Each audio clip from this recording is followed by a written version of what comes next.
Bom dia, boa tarde, boa noite. Mais um episódio de Investimento Aberto, hoje com Guilherme Teixeira. Tudo bem, Guilherme? Tudo bom, Hudson? Tudo bem? Como é que você está? Bem, bem, prazer estar aqui. Prazer. O Guilherme esteve aqui em 2022. Faz 3 anos e meio que você esteve aqui, né? Verdade, faz tempo. Muito Bom tempo, voltar. muito tempo. De lá para cá já casou, né, e tal. Só o Vasco que continua meio igual. É isso aí, tá difícil. Espero que daqui a 3 anos esteja melhor, né?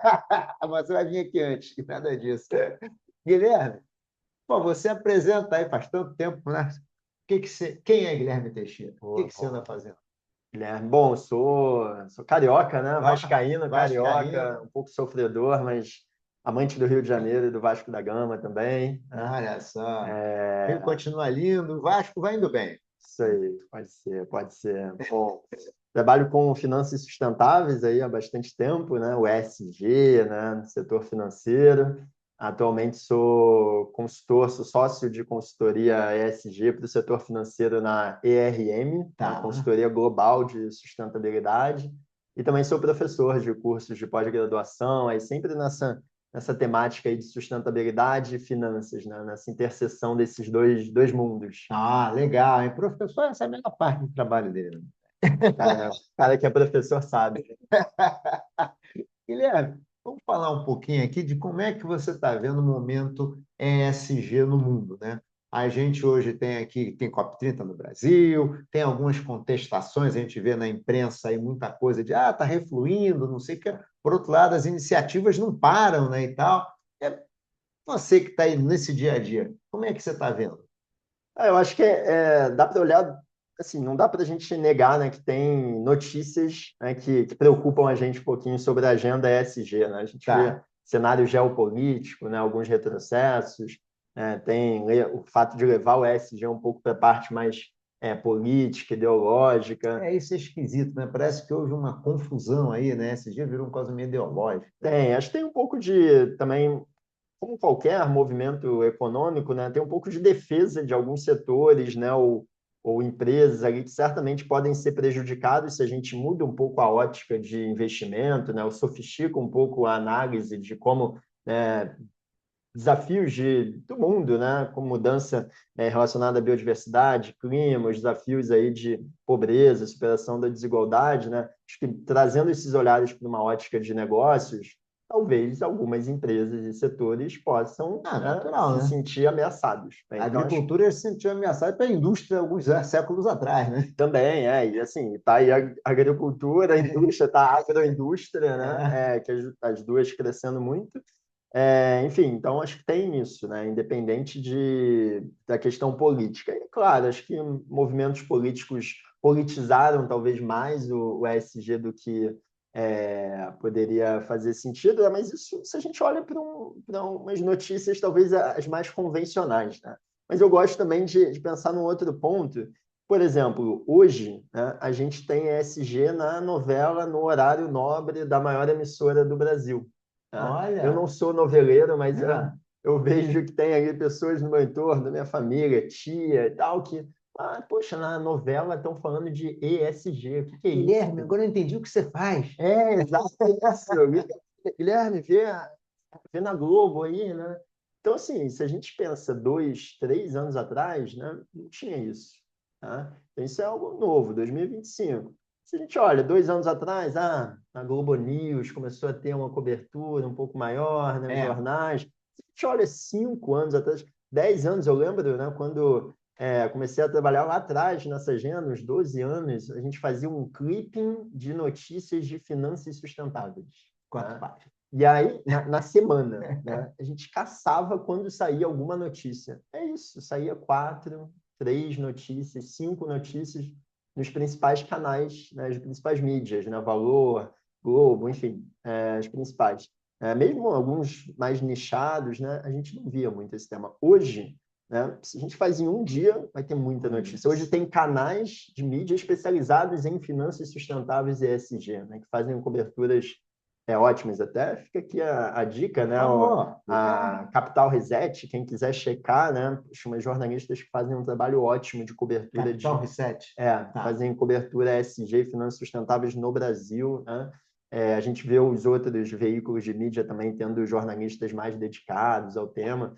É que é verdade, não tinha. Era uma galera que foi lá pegar finanças, se especializava um pouquinho em SG, o outro Isso. cara, alguma coisa. Agora tem gente realmente, né? O Valônio tem alguns colunistas que falam especificamente de SG. Sim, sim. Então, assim, hoje mudou muito, né? A agenda. Então, claro, a gente olha notícias preocupantes, né? Poxa, o Trump, né? Não dá para deixar de falar, né? Enfim, tem aí alguns movimentos, algumas grandes empresas, né, tentando segurar um pouco os movimentos. Mas a gente vê algumas outras notícias que a gente não pode deixar de considerar, né? Que Tá. estão muito no nosso dia a dia, né? Coisas simples, mas que eu acho que são um bom indicativo, Esse né? negócio da novela faz todo sentido. Faz todo sentido, todo sentido. Uma coisa que você comentou era sobre regulação.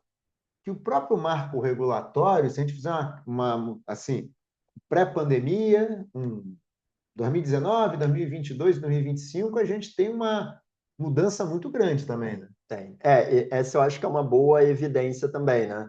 E, novamente, né? Não sai notícia da mídia sobre uma nova norma. Pô, chato pra caramba, né? Ninguém quer ouvir isso, a não ser quem é o fiscalizado, né? O É, supervisionado. Esses se preocupam, né?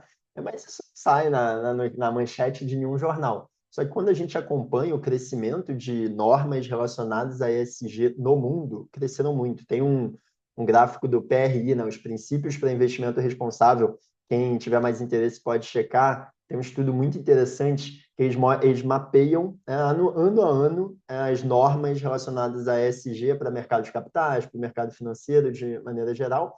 Você acompanha o gráfico, né, que é gráfico de estoque, vai mostrando o tá. crescimento de normas praticamente exponencial. Né? Você olha ali a partir, né, nos 2000, 2010, muito pouco, aí acelerando 2020, né, aceleração enorme. E você não vê assim, 2 anos para cá, um parar. Continua? Está crescendo. Se a Tá. gente traz para o Brasil, isso também é verdade. Né? Eu sei que o Então, Banco Central, que eu acompanho um pouco mais, tem bastante norma. sim, Tem sim, saído, né? sim. Teve um arcabouço regulatório que foi revisto ou foi modernizado nos últimos anos. Exato. 2021, ali, o Banco Central lançou a agenda BC #sustentabilidade. A partir de então, teve essa atualização, modernização, né? Subiu a régua, né? Para basicamente todos os bancos, né? Claro, considerando a proporcionalidade, o tamanho, o porte de cada instituição, mas de alguma maneira, né, todos os entes ali supervisionados pelo Banco Central têm responsabilidades de demonstrar como estão gerindo, identificando, avaliando, gerindo riscos ambientais, sociais e climáticos, né? Teve até o Identificar, monitorar. É isso. monitorar e responder, E né? Responder, gerir esses riscos. não é Né? Qual só, é estou monitorando, não tem problema lá, não. O que isso, você está fazendo isso. ativamente É, para. porque tem um olhar prudencial até, né, É isso que eu ia do te perguntar. Por regulador. que que isso é importante? Para muita gente, talvez isso não fique claro. Por que que isso é importante para um banco? Por Pois é, que acho que que monitorar esses riscos é importante? sim. Tem um olhar prudencial, né? Um olhar de gestão de risco. Qualquer operação, qualquer prática de investimento, qualquer operação financeira, ela tem riscos envolvidos.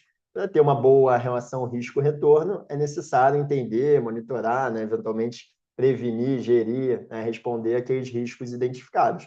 E aí os riscos ambientais, sociais e climáticos, assim como todos os outros, eles podem se materializar em perdas financeiras. Né? E isso pode, inclusive, olhando para o sistema financeiro como um todo, gerar algum contágio. Tá? Então, vou trazer um exemplo Tá, por aqui. favor, Né? isso que eu ia te pedir. Quando a gente olha, por exemplo, no Rio Grande do Sul, que a gente teve as chuvas, né, que devastaram ali, a gente tinha vários bancos, né, com a carteira totalmente afetada. Tinha indivíduos, famílias, né, que tinham crédito imobiliário, crédito veículo e outros tipos de crédito, né, Pequenas e médias contratados, empresas pequenas e também. médias empresas, as grandes empresas. Né? Então, as famílias estavam afetadas, muitas vezes perderam bens, né? Perderam a capacidade de gerar renda, em alguns casos, portanto, perderam a capacidade, prejudicaram a sua capacidade de pagamento, de repagamento. Tá? Grandes empresas também, né? Eventualmente projetos que deixaram de ser executados, ativos que foram perdidos, prejudicou a sua capacidade de pagamento. Né? Isso, para o banco que concedeu aquele crédito, também tem um impacto. Né? Então, se você tem ali um cliente que está com a capacidade de pagamento afetada, o nível de risco dele aumenta. Né? Se o nível de Sim. risco dele aumenta, ainda que depois ele te pague, né? Ele não vai dar default, né? Você tem os bancos precisam ter um capital, tem um capital requerido, né, que eles precisam Ah, ter por boa. trás, né, porque é um requisito aí do regulador de que, claro, se você tiver um choque grande, todo mundo gerar um default, todo mundo não pagar, você precisa ter um capital ali para honrar, né, as suas obrigações. Né? Então, naquele momento, a gente tem ali um risco, né, de ter, assim, ainda que não tenha uma perda, né, direta de um default, um não pagamento, os bancos se veem afetados porque teriam que aumentar o seu capital requerido. Né? Tá. Aí, claro, o Banco Central até agiu, como era um momento emergencial, e flexibilizou as normas. Né? Então, Hum, permitiu ali que os bancos pudessem usar a classificação de risco anterior, antes da chuva. tá, Né? tá. Por O quê? regulador se antecipando ali, né? Porque senão também o banco não ia conseguir apoiar a recuperação. Tá? Interessante esse ponto, Então, interessante esse então, ponto. nota, é um efeito ali, efeito sistêmico, até, né? O Banco Central agiu, né? Olhando para como, né, o mercado financeiro, o mercado de crédito reagiria àquele momento. Né?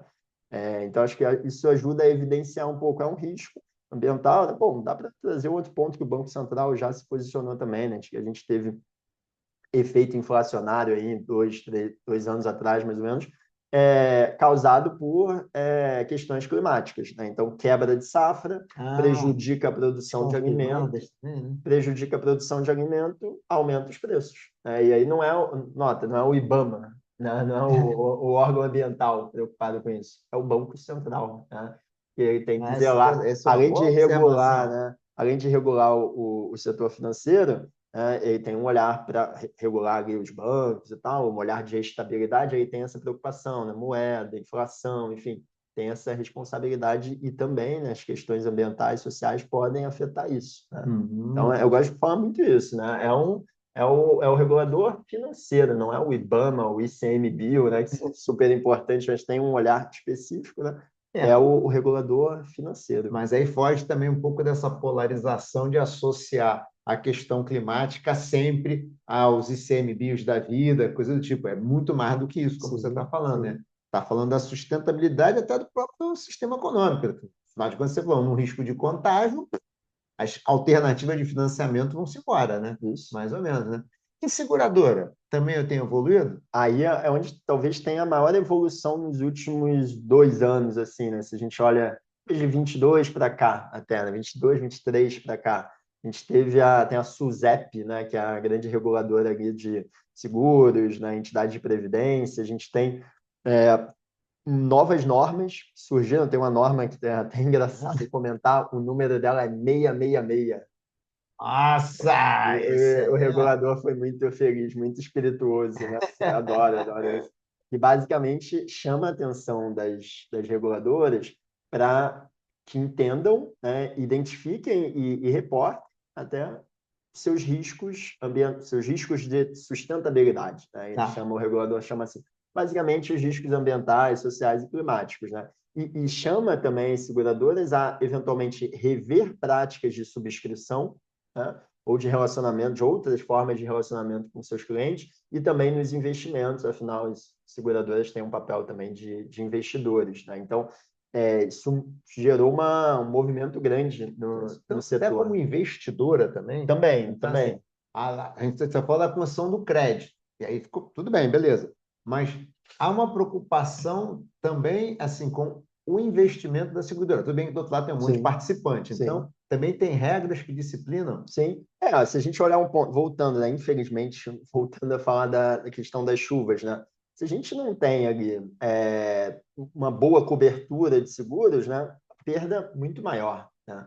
Ao mesmo tempo, se a seguradora não entende bem qual o risco relacionado a grandes chuvas, a eventos climáticos extremos, e eles estão mudando, se intensificando e ficando mais frequentes, a gente tem um setor que eventualmente não quer, né, por causa, não é por querer ou não, mas o seu apetite de negócio, né, o seu apetite ao risco, está desconectado do risco, que talvez ele poderia estar cobrindo, e aí não vai cobrir, né? Isso gera Tá, uma lacuna de proteção. Né? perfeito. Isso é péssimo para a sociedade como um todo. Né? Então, é importante, a seguradora ela vai entender, é importante ela entender os riscos ambientais, sociais e climáticos, porque são riscos que eventualmente vão afetar ali a cobertura, né? E é importante que ela tenha produtos, né, para evitar essa descobertura, né? Tá. Essa lacuna de proteção. Isso aí é fundamental para o E aí, setor de no caso, ela seguros. pode entrar junto ao segurado recomendando: eu faço o seguro, mas eu preciso que Não, você. Como é que perfeito. funciona? Você trouxe um ponto que eu acho que cada vez mais esse tipo de norma, o regulador, né, acaba influenciando. Eu acho que é um efeito colateral da regulação. Tá? Às vezes Que eu acho que a tem, regulação ajuda a empurrar, né? não é só o check the box. Eu É, tenho. O que as seguradoras estão fazendo? Claro, criando equipes, aumentando equipes de gestão de risco de sustentabilidade, né, especialistas ambientais, sociais. Movimento que a gente viu há alguns anos no setor bancário. tá. Né? E até na indústria de fundos. Talvez o setor de seguros está um pouco, né, chegando um pouco depois nisso, mas para poder ter ali uma harmonização, né, entre práticas. Afinal, todos integram Sim, o sistema financeiro e ajudam a viabilizar a economia real. Né? sim. Então, além disso, de ter a formação de equipes, políticas, né, que no final das contas acho que é interessante. A partir do entendimento, eu diagnostiquei, esses são os principais riscos da minha carteira de seguros. Né? Ok, como eu vou agir com relação a eles? E às vezes agir pode ser pensar em um novo produto, pode ser revisar as práticas de subscrição, pode ser principalmente não pensar só na subscrição, mas no papel das seguradoras como um aconselhamento. Né? Elas são os grandes especialistas de risco. Né? Sim. E esse aconselhamento muitas vezes é conectado com prevenção de riscos. Então, se eu sou Tá. uma seguradora, eu tenho informação tanto de questões climáticas, o quanto teve de quebra de safra, o quanto teve de chuvas. Pensa no setor de seguro de veículos, né? Quase Tá. todo mundo tem aqui um carro, espero que tenha, né? O seguro, né? Poxa, a seguradora tem informação de como são os sinistros, tá? Onde acontece, em que situações acontece. Será que ela não consegue ajudar a prevenir, além de, né, ter a Sim, cobertura, né? sim. Prevenir e até aí tem algumas inovações, isso que eu estou falando não é algo totalmente fora da caixa, Não né? é nada dos Mas Jetsons, não. não é, a gente tem casos aí de produtos que conseguem também adaptar ali os seus custos, né, o prêmio, de acordo com a capacidade ali do motorista, né, conseguir ter uma boa direção. Né? Se você tem Certo. uma boa direção, você consegue medir isso ali com telemetria, muitas vezes, né, com tecnologia. Poxa, ok, cara, que tem uma boa direção, será que não faz sentido que ele tenha um seguro um pouco mais barato? Sim. Né? Então, assim, tem um conjunto de informações que hoje está disponível, né, mas talvez não com a lente, o óculos, né, de sustentabilidade, tanto de riscos como de oportunidades de negócios. Né? E aí eu acho que o setor segurador, como especialista de riscos, conhecendo tendo muitas informações, né, sobre sinistros, sobre os riscos, pode muito aconselhar, né, ter o papel de aconselhamento, de prevenção. Seja que com a gente está falando dos massificados, né, eu Tá. falei aqui de veículos, por exemplo, mas também com as grandes empresas. Afinal, muitas vezes a grande Bacana. empresa está interessada, né, em ter práticas mais sustentáveis, quer evitar correr um risco ali que ela não acha que ela acha que é acima do apetite dela, né? Então, acho que tem um papel aí interessante de protagonismo do setor de seguros. Tá. E fundos, como é que tá? Fundos, a gente teve evolução interessante olhando para prevenção ao greenwashing, até diria. Ah, fala um pouquinho, que eu É, acho que o negócio que vira e mexe aparece. falou de ESG, vem alguém falar Aparece. de greenwashing, né? E basicamente a gente teve aqui tanto a Ambima, né, que é autorreguladora, como a CVM se posicionando com relação ao que é um fundo sustentável, fundo socioambiental, né? Tem Porque, negócio do fundo Yes, integra, exato, integra, Yes. Ah, exatamente, né? Eu gosto muito do paralelo com a prateleira do mercado. Né? A gente fala tem, aí. pô, prateleira do mercado, ali tem uma parte de coisas verdes, né? Orgânico, né? Isso mesmo. Reciclado, Essa eu é já olho para a prateleira, sustentável. começaram os orgânicos, entende? Isso, aí tem gente que nem vai. É, Mas aí você olha, poxa, mas é orgânico, mas é natural. Tem uns que falam que é natural, outros falam que é orgânico. Teve isso com os pães há pouco tempo, né? Pão é. integral, Tem essa. 60% É, integral, 60% natural. pareceu uns 35, né? Isso, começou a aparecer umas coisas diferentes, né? Então, Então, assim, tem aquela prateleira, e aí, claro, se você olha de longe, tudo parece igual. Tudo aqui é orgânico, é verde, ou é integral. Aí você chega perto, né? Olha o rótulo, e não é bem assim. Tá? E, bom, se a gente olha para o mercado de fundos, tem uma prateleira de fundos, né, para o investidor selecionar. Tá? E aí, o que que é o verde? O que que é o socioambiental? A gente teve com o boom, né, de ESG, a gente teve ali vários produtos financeiros com essa ambição, né, de se posicionar como um fundo, um produto financeiro sustentável. E aí a A gente teve vantaginha verde. fundo social, fundo socioambiental, né, fundo solidário, né, fundo verde. Poxa, o que que é ou não verde de fato? Porque é isso, né? É um investidor, aí, principalmente pessoa física, não vai olhar lá plano, Não vai, regulamento e tal. Então, teve um posicionamento interessante, né? A CVM definiu, né, prescreveu um pouco o que que pode ser um fundo que use uma nomenclatura para indicar que é sustentável, né? E a Ambima, inclusive, nesse mesmo caminho, colocou dois níveis de fundos que tem um tipo de integração, algum tipo de integração ESG, né? Os fundos que integram ESG, aí são aqueles fundos que demonstram usar o ESG como uma lente para a gestão de risco. Tá Como um bom. todo, né? Então, na Então, análise do que ele vai comprar, onde ele vai investir, ele bota isso, isso. poxa, são fundos de longo prazo. Será que faz sentido investir em petróleo? Poxa, avalio se é uma empresa que tem um histórico de, sei, quebra de safra por questões climáticas versus uma outra que já tem práticas mais sustentáveis e é menos afetada por quebra de safra, né? Ou, poxa, a empresa já esteve em casos de trabalho escravo. Essa eu veto, não quero estar envolvido com Envolvida isso. com PCC. Envolvida com PCC, esse tipo de coisa, né? Então, assim, fundos que integram ESG. Tá. E aí o fundo pode colocar isso no regulamento. Se um fundo Bom. que integra questões ESG, ele precisa demonstrar a metodologia para a Anvisa. Tá? E tem os fundos IS, né, que você comentou, esses fundos de investimento sustentável. Esses são fundos que não estão só olhando a ESG sob uma ótica ali de gestão de riscos, mas também têm algum objetivo de contribuir, né, para a agenda sustentável. Eles precisam indicar qual é esse objetivo. Né? É um exemplo, só para a gente tangibilizar. Pensar, por exemplo, fundo que tem um olhar para mudanças climáticas. Um fundo que vai, claro, buscar investimento, então a gente está falando de gerar... Não é filantropia. Não é filantropia, muito importante filantropia, mas é um tipo diferente de capital. Né?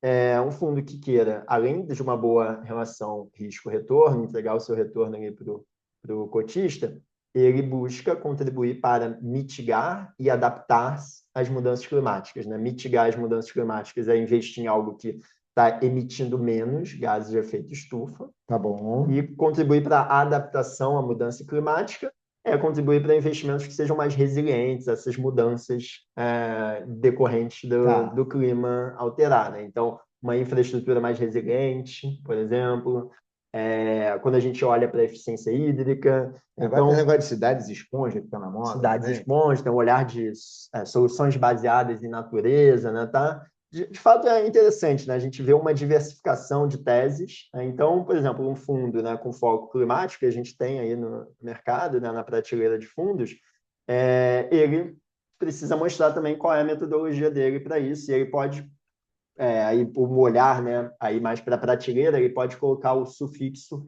IS. Tá. Tem que ter um objetivo explícito, então. Tem que ter um objetivo, eu vou fazer isso. E mostrar como ele está buscando esse objetivo. Então, isso ajuda um pouco nessa prateleira. Né? Se eu quero olhar para algo sustentável, eu vou buscar um fundo que tem o sufixo IS. Já é um primeiro filtro. Né? Acho que isso é um bom avanço. Não é uma questão 100% pacificada, o mercado está aprendendo nisso, tem isso. Mas é um ótimo avanço, acho, para esse mercado ficar um pouco mais, um olhar mais íntegro, né? Até educacional para o investidor, né? Que está buscando ali um investimento sustentável. Que tem muitas vezes a ver com questão de propósito. Né? O cara quer participar desse movimento, também tem a oportunidade de comprar um fundo que participa. Indiretamente, via esse fundo, ele participa desse objetivo. Né? Também pode ser. Pode ser. E a questão de risco e retorno? Por que eu te pergunto isso? Aí volta aquela história da filantropia. Né? O que você tem visto, até considerando que a gente já falou aqui do Rio Grande do Sul, a gente falou de queimada e tal, você tem visto mais comprovações de que o risco e o retorno estão se compensando? Porque às vezes eu digo assim, o produto não rende mais, mas ele está permitindo o risco. Sim. Aí eu não sei, como é que você está vendo isso? O que que a literatura, a tua experiência tem mostrado sobre isso? É bom, acho que cada vez mais a gente tem evidências, né, de literatura, né, tem base de dados. Hoje, por exemplo, mercado de green bonds, né, que é uma grande discussão. Inclusive, a gente está Explica o que que é o completando. Green Bond, rapidinho, só o pessoal. Boa. Bom, green bond, na verdade, é um bonde verde, né? Mas o que que é isso, né? Tá bom. Não, a gente está falando do mercado de títulos de dívida, né? Ou Tá. seja, que eu gosto de falar que é análogo ao mercado de crédito, né? Então, ao invés de eu bater na porta do banco pedir um empréstimo, eu bato na porta do mercado, né, e falo, eu tenho aqui uma necessidade de capital, Uma debênture, por exemplo. uma debênture, então a gente está incluindo debêntures, CRAs, CRIs, né? Bonds internacionais, tem essa diversidade de instrumentos. Quando a gente olha para o setor bancário, né, LCA, LCI, LF, né, letra financeira, a gente tem uma diversidade de instrumentos de títulos de dívida. Tá. Né? E esse título de dívida, quando ele é voltado para um uso de recurso verde, ou seja, Tá carimbado. carimbado para financiar um projeto de energia renovável, saneamento, eficiência energética, agricultura sustentável, ele pode ser chamado de verde. Tá. É um mercado que no Brasil está completando 10 anos. Né? 10 anos. Nossa, 10 anos? Chegamos a 10 anos. É um mercado relativamente novo, mas 10 anos, não é tão novo. Né? Então não. A Mas gente deve ter dado um empuxo nos últimos anos, imagino. deu uma crescida, aí, principalmente em 21, 22. Hoje a gente tem um mercado com cerca de 500 operações já, 400 e poucos bilhões de reais, talvez. Bom, não, Dado mais ou menos atualizado aí, que mostra alguma consistência, né? E a gente olha ali a diversidade muito CRA, né? Verde, bond, principalmente, a emissão internacional, porque o investidor internacional olha para isso, né? Com mais maturidade até. E aí eu estava comentando, né, que com isso a gente consegue ter uma amostra maior, né? sim. E consegue fazer análises mais robustas. Então, por exemplo, tem estudo hoje que mostra que no mercado secundário, principalmente, você tem um greenium, ou seja, um efeito ali premium, né? Green. Uma vantagem de Premium preço Green. por ser green, né? Então, até o estudo ele aborda o seguinte: eu sou um investidor, né? Investir naquele título de dívida verde, ele está performando muito bem, ou seja, Tá pagando está esperado. pagando o esperado e ele, de fato, é verde, né? E está alocando recurso ali onde ele se comprometeu a alocar. Né? Ou até pode ser uma meta, né? Pode ser um compromisso de meta também, né? Que aí são os títulos vinculados a metas, ESG, que aí o recurso não é carimbado. Né? Você Você tem o usa. nome também, né? São os Sustainability Linked Bonds, né? Tá, O tá bom. título vinculado à meta. E aí você usa onde quiser, né? O Desde que emissor, desde o que. conjunto aquele dinheiro no seu conjunto, você pode botar em 4 projetos, ele Na chega. verdade, você pode botar em qualquer coisa, Tá, desde que você se comprometa com uma meta de sustentabilidade. Eu tá. quero aumentar a diversidade na liderança em até para 30% até 2030, até 2028. Eu vou reduzir minhas emissões de gases de efeito estufa em 20% até 2030. Né? Tá. Você se compromete com aquela meta. Né? E aí aquele atingimento da meta pode ser remunerado. Ou seja, você pode ter um chamado step down. Tá. O emissor vai pagar menos, né, da taxa de juros, ou se não atingir a meta, vai ter o step up, ele vai Tá. pagar mais. Né? Interessante. Então, assim, a gente tem. Conflito de interesse do investidor, né? Pode ter, pode ter. Mas aí a gente vê muito, eventualmente, olhando para o mercado secundário, o investidor que tem interesse em investir em algo verde, né, e está olhando que tem um bond, um título de dívida que está performando bem, investe naquele produto. Né? Então, principalmente para o mercado secundário, esse efeito greenium é maior. Né? A gente tem alguns estudos que apontam isso. Bom, dei um exemplo, né? Tá, Mas é isso, tendo mais emissões, a gente consegue ter comparações melhores, análises estatísticas mais robustas. e que Né? já vai mais ou menos criando evidências de que realmente a relação risco-retorno é compensadora. Sim, Né? sim. Porque também tem isso também, né? Que às vezes as pessoas confundem, né? Só faço isso que é negócio de professor, né? Não rende tanto, mas você viu o risco. De repente ele não está rendendo a mesma coisa, mas tem um risco menor. Isso às vezes não materializa, você não percebe, mas o dia que materializar o risco, você vai ver. Então também tem que pensar no retorno ajustado ao risco, né? Sim, sim. Desse negócio. E aí tem gente que fala, tem uma fuga, né? Teve menos captação, os fundos sustentáveis captaram menos, Isso eu né? tenho ouvido Mas também. por quê, né? Será que tem algum recorte? Investe mais ou menos em tech, investe mais ou menos em algum setor, né? E aí aquele setor está sendo olhado de maneira diferente, né? Não é por ser sustentável necessariamente aquele resultado. Acho que tem, Sim, às vezes verdade. tem um pouco de ansiedade, né? De olhar a manchete, né? Esquecer um pouco o clickbait. Né? Vamos fazer o clickbait aqui, né? Sem olhar o que está por trás da notícia ali, ou analisar a Porque as fundo. notícias têm saído muito, né? Eu tenho visto. A gente, quer dizer, você acompanha por até dever de ofício, né? Sim, Eu acompanho porque eu dou aula, então sempre aparece na área das finanças corporativas. Você tem que botar alguma, tem que ter conteúdo. Já tinha de governança e hoje de ESG, né? sim. E aí as notícias são sempre assim: a asset e tal fechou o fundo. Uhum, Ah, o departamento asset e tal tinha uma área, foi incorporada por outra, não tem uhum. mais uma área dedicada. E, obviamente, tem os discursos que mudaram também por Sim, conta desse patrulhamento. Mas acho que tem muito que você falou, né? Essas notícias isoladas talvez não reflitam o mercado todo. sim, sim. É, claro que é verdade, assim, a gente não pode negar que tem alguns retrocessos, né? O agenda avança um pouco mais devagar do que é o esperado, de fato. Quando a gente tem uma onda, todo mundo quer CSG, quer CSG. Quem foi pela onda?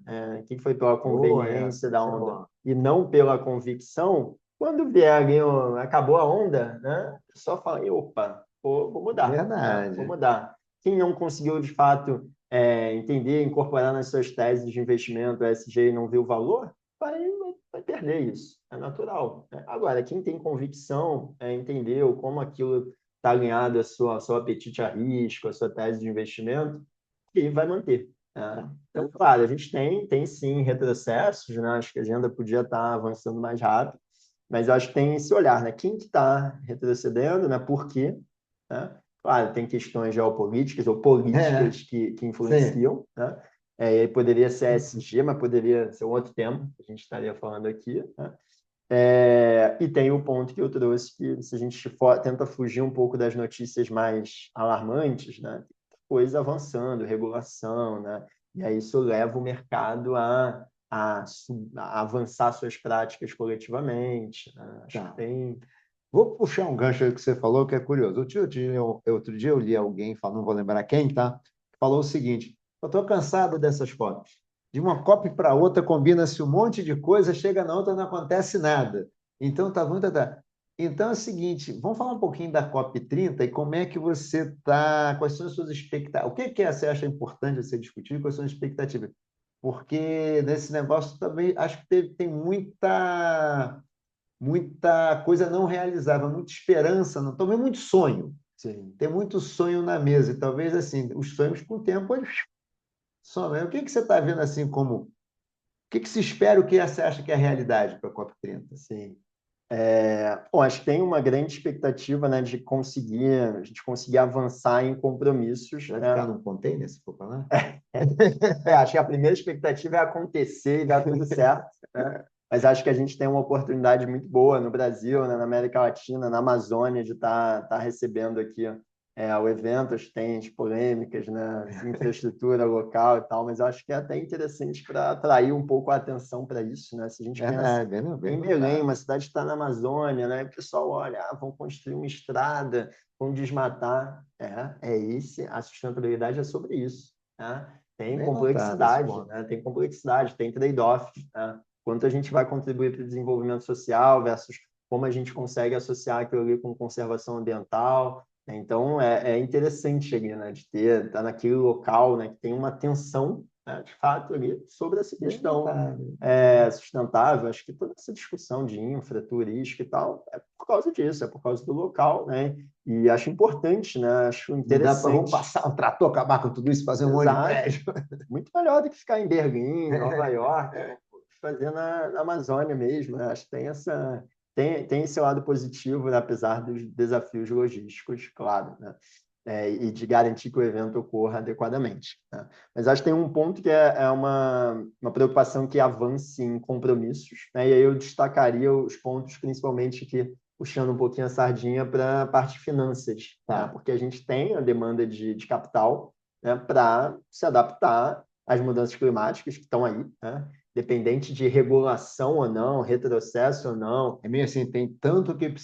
tem esse problema, eu preciso de tanto para resolver, mais ou menos isso. A gente precisa de capital para isso. Tá. Né? E tem uma grande discussão, como é uma agenda multilateral, uma discussão internacional, tem aquela discussão de fluxos de capital, né? Então, principalmente, os países mais ricos, né? O quanto eles estão contribuindo para os países menos ricos, em desenvolvimento também, né? Países que são muitas vezes os mais vulneráveis, né? Os menos desenvolvidos, têm menos capital e muitas vezes estão aí mais vulneráveis aos efeitos das mudanças climáticas. A gente tem ilhas, né, que podem sumir, né, acabar sua atividade econômica pelas mudanças climáticas e necessitam de capital para combater isso, para se adaptar, né? E, ao mesmo tempo, a gente tem países, nações mais ricas que tipicamente emitiram mais gases de efeito estufa. Até hoje, algumas até hoje? Emitem, na verdade, né? emitem. O verbo é no presente, né? Então, assim, essa não é uma discussão nova, né? As responsabilidades comuns, porém diferenciadas, né? Isso está muito aí na agenda climática da UNFCCC, basicamente ali onde estão as discussões de clima na ONU, né? As COPs. Mas aí pensar em instrumentos, né? Conseguir definir os compromissos dos instrumentos de financiamento climático, né? Acho que essa é uma expectativa grande para essa COP, a gente conseguir avançar em compromissos aí que permitam a implementação de práticas para mitigação das mudanças climáticas e para adaptação. Tá? O que eu tenho lido é que assim, as metas foram traçadas há 10 anos não foram atingidas. Também existe esse ponto, né? Hoje, até se a gente for pensar, né, se todos os países, né, cumprissem as suas metas, né, isso não seria suficiente para a gente limitar, né, o aumento da temperatura a 1,5 graus, né, que é se o cumprisse, mais não seguro. seria. E se não está cumprindo... Não está cumprindo, vamos, né, queimar, né?